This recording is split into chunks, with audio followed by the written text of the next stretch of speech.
Session 2. Curse of the Magi. Chapter 11. The City of Nanack. The sun rose as it always did, the light peeking into the valley, searching for any who still slumbered. But as always, the city of Nanack was in full swing. The farmers were either in the fields harvesting what would be a bountiful harvest, or in the markets buying and selling with the merchants in a trade of commerce. A market filled with commodities of all sorts, for all types of people, from the lowly dwarven warrior to the heroic human paladin. The streets bustled with vibrant life of all sorts, many different races going about their day-to-day lives. In the heart of the city, near one of the conspicuously larger stables of Nanack, was a small yet busy pub. A sign hung on the front of the building, labeling the place as the Valley Watering Hole. Considering the hour of day, the place was surprisingly crowded. Some tables were gathered with people playing poker, others with patrons who excelled at getting themselves completely plastered, ignoring all responsibility, drinking their cares away one pint after another. And yet, still other tables were crowded with wayward adventurers and wannabe heroes feasting on large meals, some of which may be their last. Sounds of laughter, hollering, and all-around merrymaking could be heard emanating from the pub. Even the stable next door was bombarded with the noise. Yet there at a table, amongst all the hustle and bustle of the crowd, sat our heroes Val and Dirk. They were consuming their food in large amounts, dirty dishes mounded all around them while they feasted like they hadn't eaten in months, no, weeks or at least days. You should have seen it. I mean really have seen it. Val stopped for a moment after shoveling a fork full of food into his mouth. He must have chased it for about 700 yards. Yep, solid sprinting. Dirk chased that poor moose through the densest part of that thicket, a total lost cause, I figured. Then Dirk did the unthinkable. Val stopped for half a second to swallow the food that had been in his mouth, and then continued without taking a breath. There it was, his naked body flying through the air. It was a full moon at high noon. Val stopped for another half second as he downed the remainder of his ale. The waitress that had been listening to the tale eagerly refilled his mug as she gazed longingly at him, hanging on his every word. And yes, it seems that good looks surpass even the sloppiest of eaters. I tell you, I couldn't take my eyes away from it. That moment will forever be etched into my mind. Dirk made an annoyed grunt, grabbing a large slab of roast beef and biting down on it. The juices being released from the meat dripped down his chin, only to pool on the plate beside a stack of mashed potatoes. Yup, Val continued on, ignoring his burly brother, those big arms of his wrapped all the way around the beast's thick neck. He used his momentum to spin around from behind the beast. From where I was standing, I heard the loud snap of bone echo throughout the woods. In the end, we had steaks for days after. Val wore a grin that stretched from ear to ear. The waitress giggled nervously as she picked up the serving tray, emptied of all food that had been on it just a few minutes before. Maybe you can tell me more when you're alone. With a smile that told Val everything he needed to know, she resumed her duties waiting on the other tables in the pub. As Val watched the waitress saunter away, something caught his eye, other than her derriere that swayed back and forth hypnotically, knowing full well that he was watching. Someone lurked in the shadows in the dark corner of the room, sitting at a table, minding his own business. Yet he seemed to be staring right at them. The man was dressed in what appeared to be a dark purple cloak, with his hood up concealing all the features of his face. He seemed to be smoking a long pipe, with smoke that bellowed from it, filling the atmosphere around him as if it was a comforting blanket that he held close. The elaborate pipe seemed to be inlaid with decorative serpents that slithered up the long neck of the pipe, carved perfectly into the wood. "Hey Dirk," Val spoke in a hushed tone. "Don't look, but there's a creepy guy looking at us over at the back wall there, behind you." Dirk gave a shrug and carried on eating. He's probably just in awe of our awesome eating supremacy. Val chuckled at the statement. Yeah, no doubt about that, we are awesome. For almost an hour, the two sat in silence piling food down their throats, when Dirk started to hear murmurs of betting starting at a table to Val's backside. The betting was on the matter of the cost of their final bill. Smiling, as a leg of chicken disappeared down his gullet, pulling out only the bone. Dirk motioned to Val, drawing his attention to the table that the betting was taking place. High rollers, they are betting on our bill. What's the wager at? Val slyly tossed a meatball into the air, arching his head back, scoping out the table in question. The meatball, now caught in his mouth, his head returned to the plate that lay before him. 550 pieces of silver, from the sounds of it. It hasn't even become serious yet, probably the type that make large bets on anything they find amusing. Dirk fiddled with a carrot that somehow found its way onto his plate. Taking a moment to tally up their current bill, well over 100, Val let a grin slip onto his face. Sounds like a good place to finance our meal, not to mention replace the rawhide clothes we had to make for ourselves back in that forest. So how do you want to play this one out? Dirk glanced down at the wooden table that was still riddled with an assortment of plates of food. A range from spare ribs, mashed potatoes, and spaghetti to an assortment of soups, a mixture of breads, roasted chicken, meatloaf, rice, stuffing, and so on. Let's just see how high we can make our tab. I'm getting fairly full, but there's still room for more. Dirk patted his stomach. Sounds like a plan, Chief. Val and Dirk proceeded to violently eat the meal set before them as another cute waitress came up to them, a look of surprise and amazement, with a touch of disgust, a telltale sign of horror. She obviously was trying to hide it. So how is everything? She asked, struggling to sound as professional as she could. Everything is great, they both replied with their mouths still occupied with food. Especially the split pea soup, it was simply amazing, and don't get me started on the lentils. What a nice touch that was. Val flashed a smile that caused her to blush with an intensity that made you think it could very well run the entire length of her body. But we would like to cancel our dessert order. I'll personally swing by later and pay for our bill. Trying to contain her laughter, she put down her bussing tray, and just how do you expect me to believe you'll be back to settle your bill? It just happens to be the largest one I've ever seen. The chef already has a copy to be mounted on the wall after he has the two of you sign it. I would. It's perfectly understandable that you feel this way.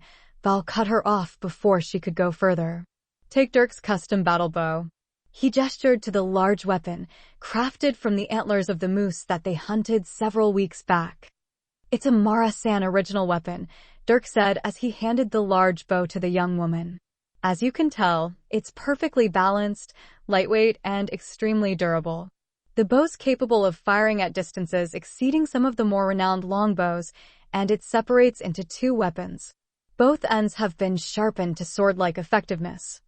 She raised her hand, politely cutting him off. If this is a true Mara-san weapon, where's the insignia? She turned the weapon over in her petite hands, not finding what she knew should be there. Dirk pulled the weapon apart into the dual sword configuration, revealing the emblem carved into the bottom of what was now the hilt, one side being an indented impression as the other was a raised carving.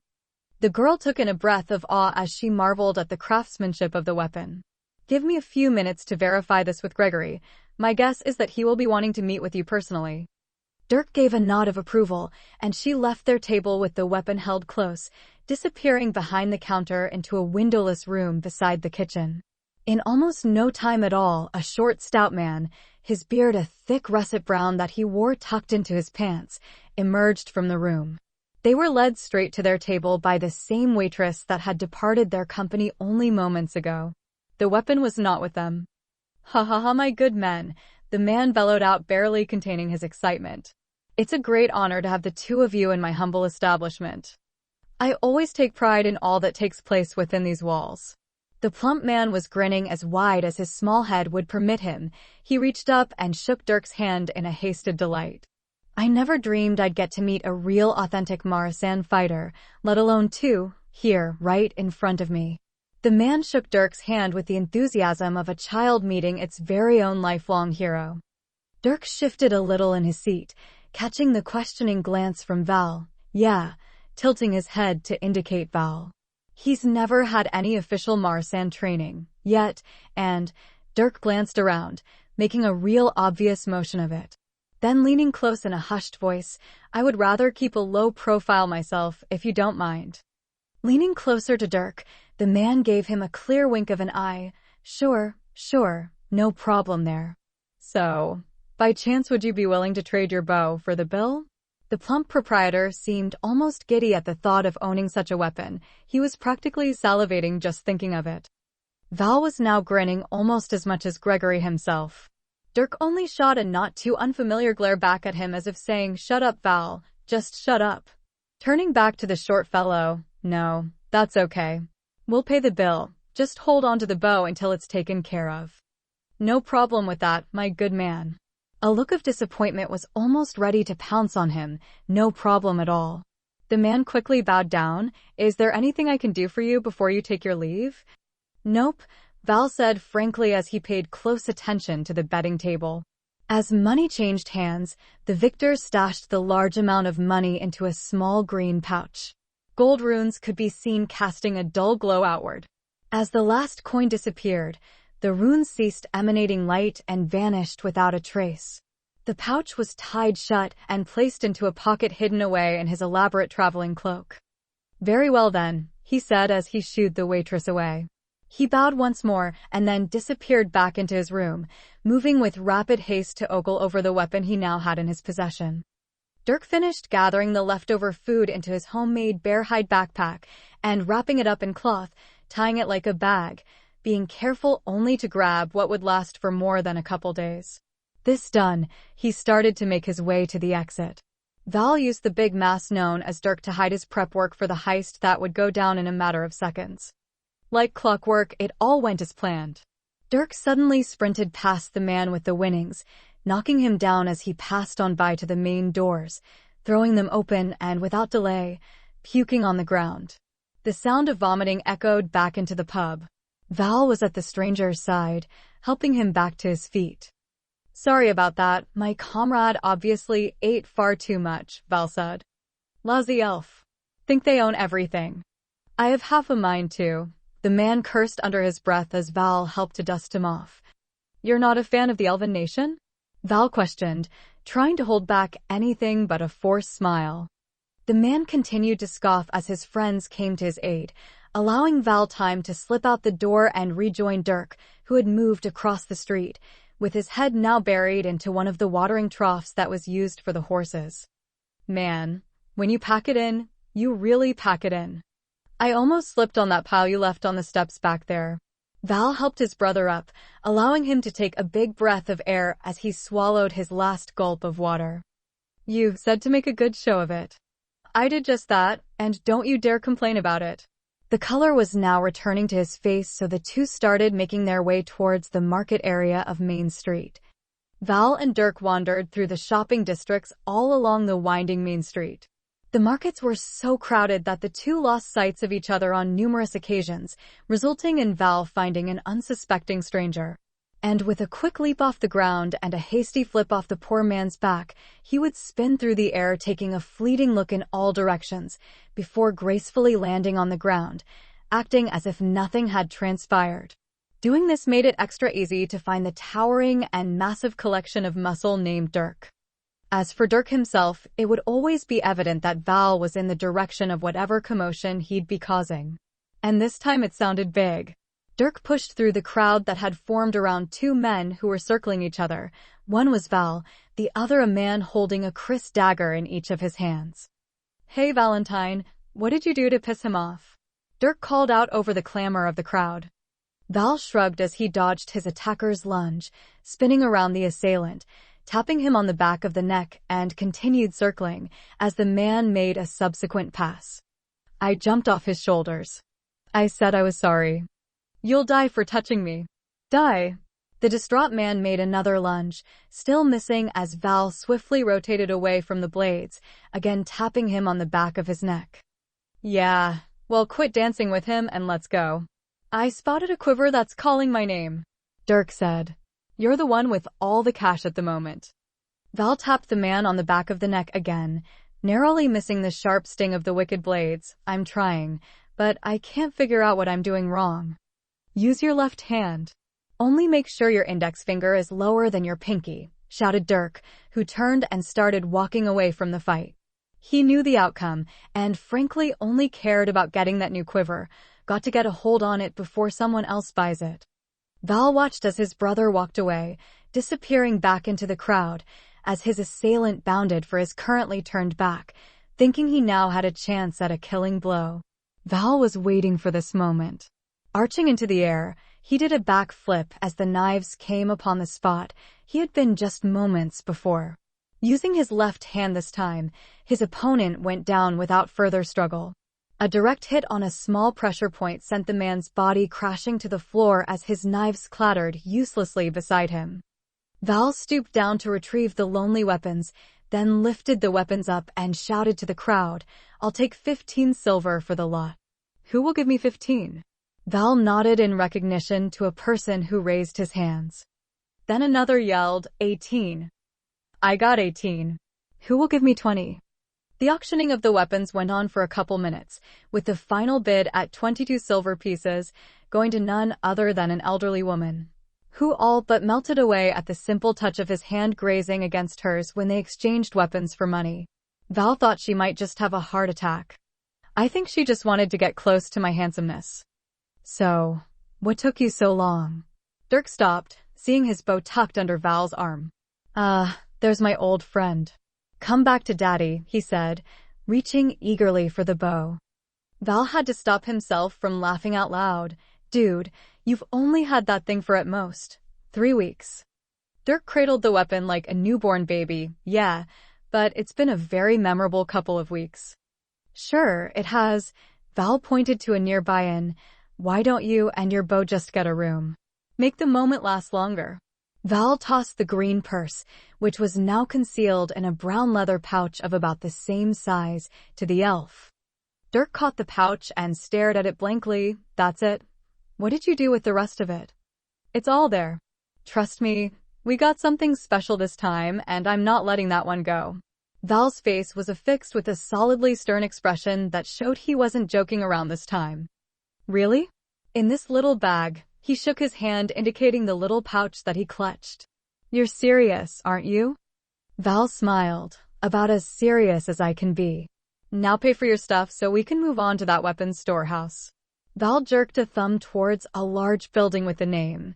Weapons, weapons, weapons. Everything went as could be hoped for.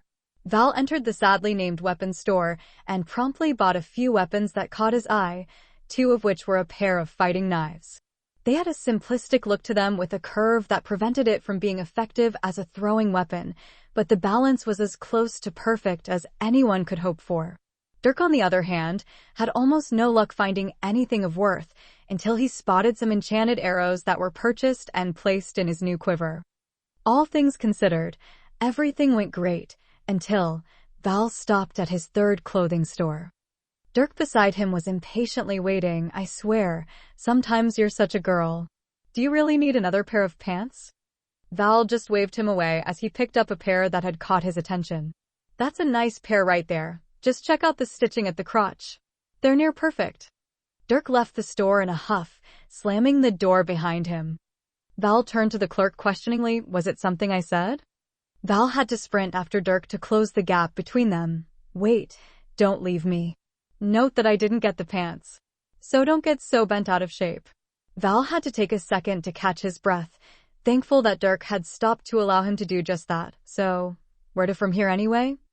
I've remembered a great spot for training. I figure it's only a couple days' journey from here, situated up a river to the north. Dirk stuck a finger in his mouth, pulled it out, and held it to the wind. Weather should be favorable till we get there. Just smell that summer breeze. Ain't it great? So, how did you discover this one? Val asked. I did some training with my father about 40 years ago. Thinking back, it was some of the most strenuous training that I can remember. You're sure to enjoy it. Dirk tightened the strings on his pack and started towards the edge of the city. Val stayed close, listening to some of the stories Dirk carried on telling as they passed down several streets. I've heard some of the stories about Grandpa. Must be a great place to train, especially if it was one of his choices. I really wish he was still around to see how far we've come. I'd sure like to show him some of the mad moves that I got. Val jumped into the air doing a fancy spin kick, knocking a branch off a tree that was close by. Dirk let out a chuckle as the branch hit the ground. You'll see it when we get there.